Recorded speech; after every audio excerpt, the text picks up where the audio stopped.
Bonjour à tous, c'est Jean et Myriam pour votre podcast en français, le jus français. Et on va vous parler, Myriam, on va vous parler de quoi?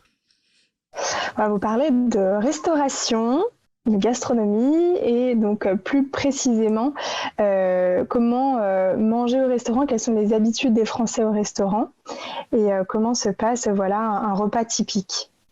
Voilà, ouais, déroulement d'une sortie au resto. Voilà. Donc la dernière fois, on avait un peu parlé de la vision générale qu'on avait du restaurant, des habitudes. Et là, on va vraiment voir comment se déroule l'entrée au restaurant, la commande, le repas et l'addition. Voilà. Donc on a choisi notre restaurant et on est devant. Et donc souvent devant, il y a sur la devanture du restaurant, je sais pas si on peut appeler ça une vitrine, mais bon, il y a une devanture.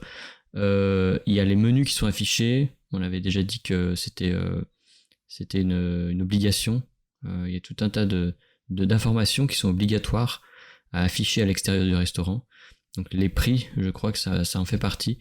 Le prix des boissons et des consommations, donc de l'alimentation qui est proposée. Et donc, après avoir vu ce menu, s'être renseigné sur les prix, on peut entrer. Parfois, on fait la queue, mais bon, je sais pas s'il y a du passage dans le restaurant, si on a fait une réservation. Ouais, des fois, oui, exactement. On a besoin de faire des réservations. Il y a des restaurants qui prennent que si on a réservé des tables. Donc, c'est les restaurants très prisés. Et voilà, si on n'en a pas, on demande dans combien de temps on peut avoir une table de disponible. Ouais, c'est toujours... c'est assez répandu, les réservations, quand même. Dans le restaurant en France, c'est tout préférable de le faire quand on a quand même des repas importants qui sont prévus de longue date. Donc voilà, on entre et donc après le serveur, c'est dans la plupart des restaurants, je pense d'un restaurant milieu de gamme, on va dire, on nous accueille et on va nous demander si on a réservé déjà, si on a effectué une réservation. Et si on n'a pas réservé, il va nous proposer, il va nous demander pour combien de personnes à combien on est pour manger. Donc il va nous dire est-ce que c'est pour 2 personnes, 3 personnes, on ne sait pas, parce que même si les 2 personnes se présentent au restaurant, peut-être qu'elles en attendent une autre qui va arriver plus tard. Donc je pense que c'est quand même assez intelligent de la part du serveur de demander pour combien de personnes. Et donc il demande aussi parfois dans certains bistrots, je sais pas si tu sais, dans les bistrots ou les cafés, tu sais, qui font à la fois café, à la fois restaurant, Oui. ils demandent. Oui, ils demandent si c'est pour manger ou boire un verre. Oui, effectivement, ouais. Ils demandent si c'est pour manger ou pour boire un verre. Je pense que il y a 2 espaces différents souvent pour ceux qui prennent des cafés et ceux qui boire un verre et ceux qui veulent dîner ou déjeuner. Et donc c'est vrai qu'ils sont organisés comme ça. Les tables sont pas les mêmes, elles sont un peu plus petites pour les personnes qui veulent boire un verre, parce qu'il n'y a pas besoin de couverts, de plats. Donc les tables sont plus petites de manière générale, elles sont pas dressées de la même façon. Il n'y a pas de serviette forcément. Enfin voilà, c'est pas dressé de la même façon. Donc ils vont nous orienter vers un espace ou l'autre du restaurant. Voilà, donc ils nous installent. Et qu'est-ce qui se passe après? On s'installe directement, on commande. Ils nous proposent les cartes, souvent, le menu. Donc là, c'est vrai qu'avec le Covid, maintenant, on peut même avoir des QR codes directement mis sur les tables. Ou alors sinon, des cartes jetables, des menus à usage unique. Mais c'est vrai qu'à l'époque, on a souvent eu l'habitude en France d'avoir de grandes cartes, de grands menus, vraiment des mini-livres, souvent en cuir. Ça faisait vraiment partie de l'expérience client d'avoir un livre de tout ce qu'on allait manger avec la carte des vins, la carte de toutes les entrées, des plats, etc. Et c'est vrai que j'ai l'impression que ça se perd un petit peu, surtout dans les restos milieu de gamme. Ça reste sur les restaurants haut de gamme. Et donc ils vont nous proposer les menus. Et c'est vrai que la première chose qu'ils peuvent demander, c'est si on veut un apéritif. Et ça, c'est vrai que en attendant qu'on réfléchisse à quoi manger, ils peuvent nous proposer une petite boisson apéritive, donc alcoolisée ou non. C'est au choix, souvent alcoolisée en France. Oui, on propose souvent du kir, du champagne, des choses comme ça. Qu'est-ce que tu prends toi comme apéro? Ça dépend, j'avoue que je suis pas trop pour l'apéritif. Moi, je préfère manger tout de suite. Ouais, Mais c'est vrai que voilà, c'est l'apéritif. Des fois, ils proposent aussi des petites cacahuètes, des petites choses à ouais. grignoter en attendant que notre plat arrive ou qu'on ait décidé C'est ça. quoi manger. Et c'est vrai que voilà, c'est très courant le kir ou alors même les vins sucrés aussi, même les Les jus, les bières softs. aussi, Enfin, ouais, ouais, tout à fait. oui, ou Coca-Cola, des choses comme ça, des jus Mm, de fruits, c'est c'est ça, ça. ouais. Et donc effectivement, tu as mentionné dans la carte donc physique du restaurant le petit livret. Donc il y a plusieurs Ouais. parties. Souvent il y a une partie menu, qui est un menu. Bah tout le monde sait ce que c'est un menu. Hein. Donc tu as l'entrée, il y a le plat, et il y a le dessert. Souvent il y a entrée ou plat, entrée et plat ou dessert. On a le choix en fait Mm. selon notre envie. Et puis tu as les menus qui sont plus ou moins chers, donc des menus qui comportent des choix différents, avec des plats un petit peu différents, et donc qui sont préparés avec différents ingrédients, plus ou moins chers aussi, donc c'est pour ça que le prix varie. Donc menu, je sais pas moi, menu à 15 euros, voilà, 15-20 euros, un autre menu peut-être à 30 euros, voilà.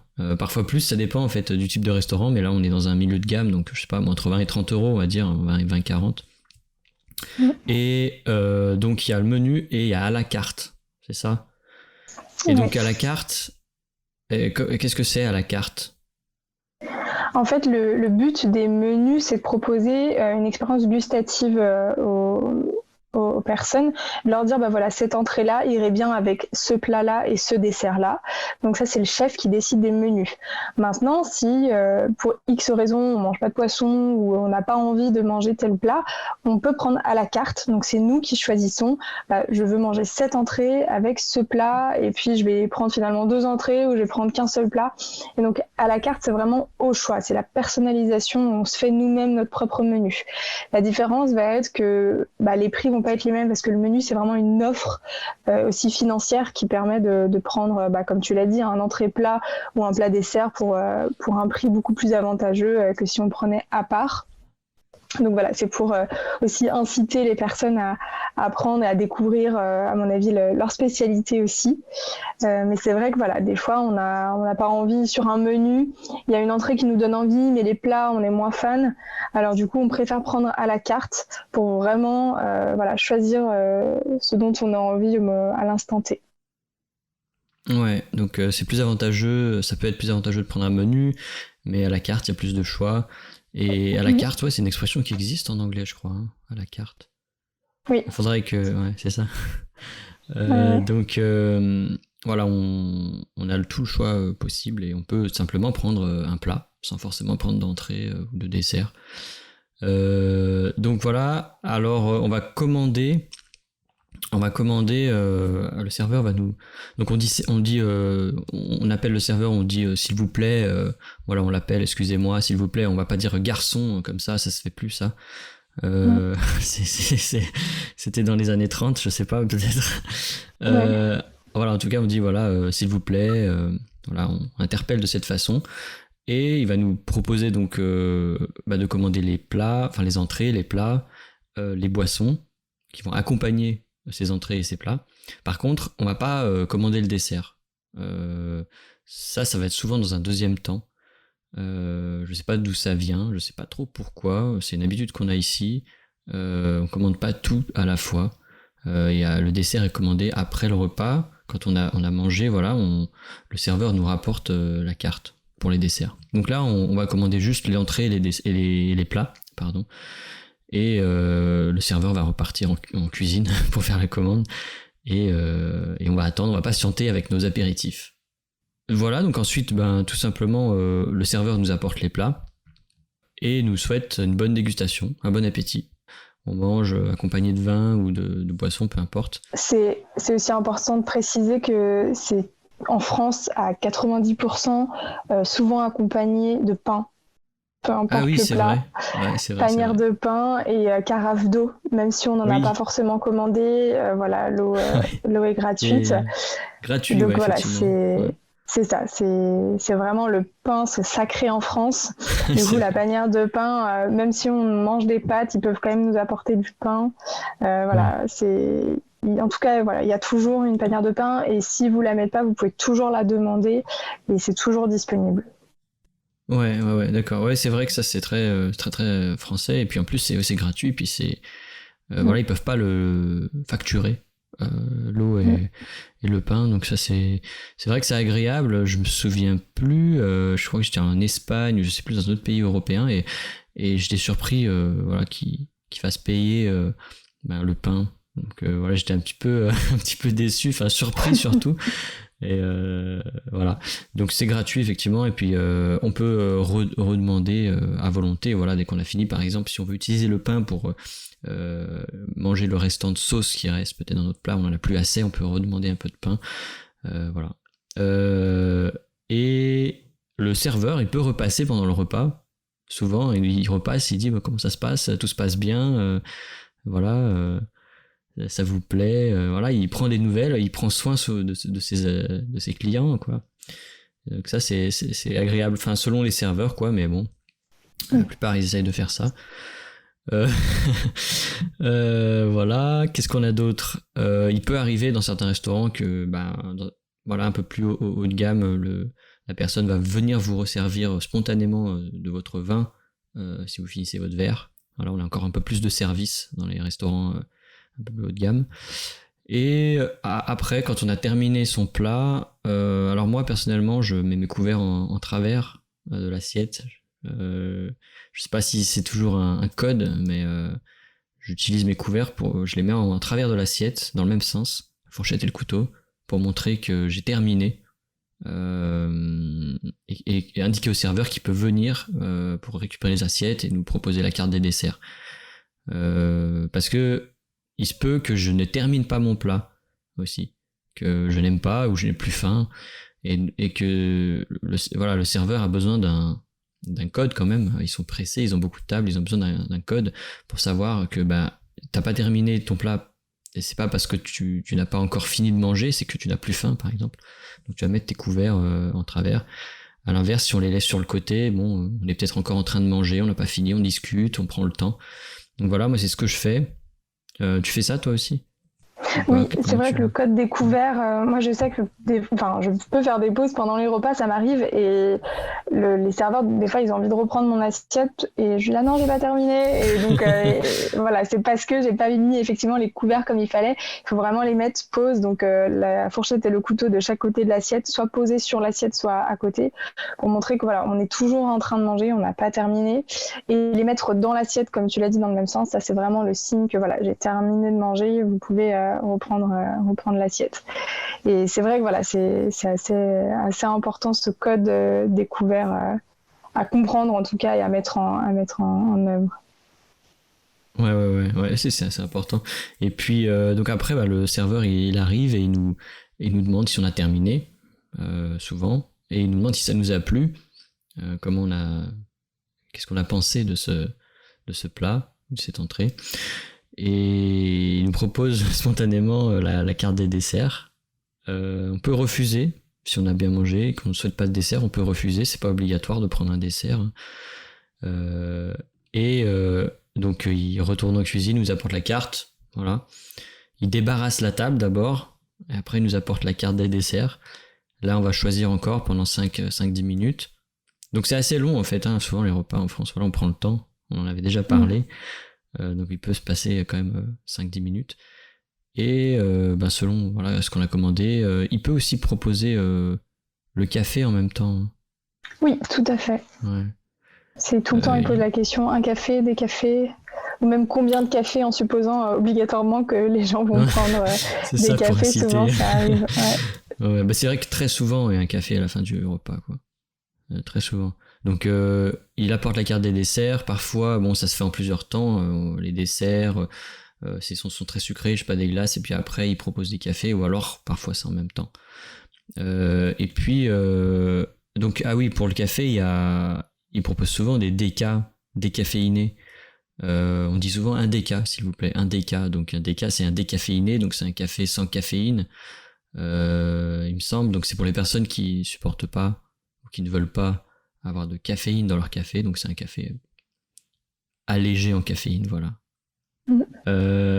Et parfois un digestif. Ouais, dans certains restaurants, effectivement, c'est un peu la tradition de terminer son repas après même un café par un Dijon. Donc le Voilà, très bien, Dijon, ouais, on a le digestif. DK et le Dijon, ouais, super. Voilà, et effectivement, donc on a en France encore une fois, mais c'est très européen, beaucoup de liqueurs et d'alcool fort. Voilà. On a des spécialités par région, par rapport aux plantes, par rapport aux fruits. Voilà, on a beaucoup de choix. Et c'est vrai que voilà, en France, on est assez connu sur ça, mais c'est pareil en Italie, en Espagne. Donc je dirais que c'est assez européen quand même comme tradition de terminer son repas par un alcool très fort. Ouais, c'est intéressant de mentionner que l'alcool est plus fort sur le digestif, généralement, que sur l'apéritif. Et souvent, moi ça m'est arrivé très souvent que le patron ou le serveur offre ce digestif. Puis parfois c'est des apéritifs qui sont des digestifs qui sont spéciaux de la maison. Parfois c'est très local, etc. Donc ils sont très heureux de nous faire découvrir ça. Et voilà, ils offrent ça. Donc ils posent pas la question parfois. Hein. Ils apportent le digestif après le café. Et donc on les remercie et on goûte ça. Ouais.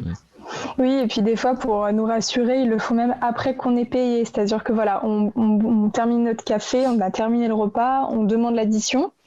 Et au moment où ils nous apportent l'addition, ils nous apportent aussi les digestifs pour voilà, nous faire comprendre qu'ils nous offrent le digestif, que c'est pas compris dans la note et que c'est vraiment offert par la maison. Et c'est vrai qu'il y a beaucoup de restaurants qui le font et c'est assez apprécié. Ouais, effectivement, ouais. Et puis après, bon, l'addition. Donc l'addition, ça me fait penser à une expression, l'addition est salée. Donc, je sais pas si on dit toujours ça, ouais. L'addition est salée, que c'est une addition qui c'est cher, voilà. Le prix est un petit peu est important. Souvent c'est une surprise en fait, on s'attend pas forcément. L'addition est salée, donc c'est la facture chère. Donc ça peut être pas forcément pour le restaurant, mais voilà, je sais pas, des réparations, quelque chose, garagiste, peu importe. Ouais. Donc voilà, donc là on a fait dérouler le repas au restaurant. Qu'est-ce qu'on a d'autre à dire sur ça? Je crois que c'est à peu près tout, hein. C'est assez général, mais c'est à peu près tout, c'est juste qu'à la fin, au niveau du service, c'est compris dans la note, donc il n'y a pas de tips supplémentaires. Mais c'est vrai que ça se fait quand même pas mal lorsque le serveur il a été attentionné, il a été gentil, des fois il a été même drôle. On a envie de le tipser, on a envie de lui donner soit de donner plus pour pas qu'il rende la monnaie, soit vraiment de donner au serveur spécifiquement un petit quelque chose parce qu'on a apprécié sa compagnie pendant notre repas. Voilà, il a été serviable, on a aimé, on a vraiment envie de le remercier. Donc ça se fait, même si le serveur est payé avec la note et avec l'addition, on aime quand même, on apprécie quand même toujours donner un petit quelque chose. Donc c'est pas obligatoire comme dans certains pays. C'est à la discrétion de chacun. C'est très intéressant à noter, effectivement. Donc ça, tu parles du pourboire. Certaines personnes donnent un pourboire spontanément, de manière automatique, sans trop réfléchir, et puis d'autres le font plutôt à la tête tête du restaurant, du serveur, enfin voilà, comme, le plat, comment est-ce qu'ils ont aimé, est-ce qu'ils ont aimé la qualité des plats. C'est assez général, c'est pas forcément juste le plat, quoi. Je pense qu'on fait très attention de manière générale à l'expérience en elle-même. Et puis effectivement, le serveur peut faire vraiment la différence par sa gentillesse, même si on est un petit peu déçu par les plats. Si le serveur est aimable, voilà, s'il nous sert correctement, ça peut engendrer effectivement un pourboire, quoi. Très bien, le pourboire, ouais. Alors, c'est tout de mon côté. On paye l'addition et on s'en va. Et on a bien mangé. Voilà. C'est ça. Ça me fait penser, il y a un sketch de Bigard qui parle des expressions. Il est très connu, ce sketch. Il parle d'un exemple où il y a deux personnes qui se pointent, qui arrivent au restaurant, et le serveur dit c'est pour manger, Et le client dit non, c'est pour faire un tennis. T'arrives avec un pote dans un restaurant. Le garçon, il vient vous accueillir, il dit « C'est pour dîner ?» Tu dis « Non, c'est pour faire un tennis, connard !»